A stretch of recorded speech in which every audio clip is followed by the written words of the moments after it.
जब PMO office से phone जाता है कि आपको दिल्ली आना पड़ेगा पद्मश्री अवार्ड के लिए, तब उधर से जो रिप्लाई आता है आप सुनकर आश्चर्यचकित हो जाएंगे। कहा जाता है कि साहब मेरे पास किराए तक के पैसे नहीं है दिल्ली आने के लिए, कृपया मेरा अवार्ड डाक के जरिए मेरे पते पर भेज दीजिए।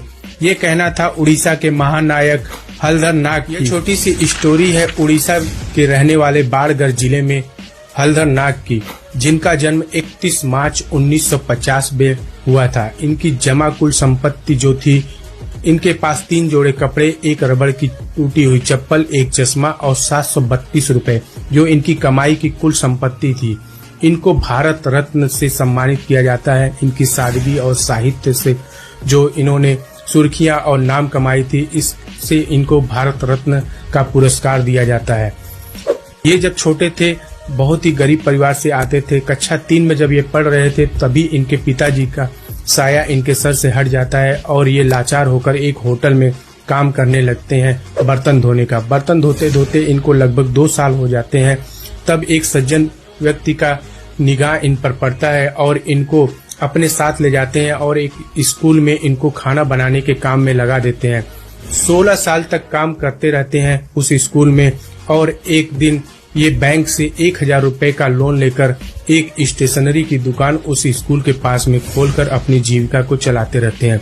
लेकिन इनके अंदर जो हुनर साहित्य और कवि का था, ये इसको निरंतर जारी रखते हैं और इसको आगे बढ़ाते रहते हैं।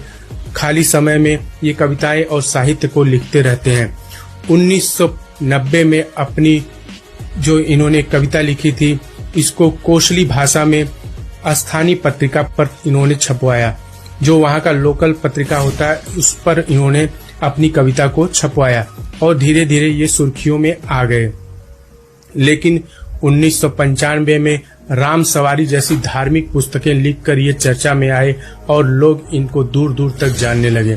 वो कहा जाता है ना कि सबका समय बदलता है, ठीक उसी तरह हलधर नाग का भी समय बदला और 1916 में इनको भारत रत्न से सम्मानित किया गया।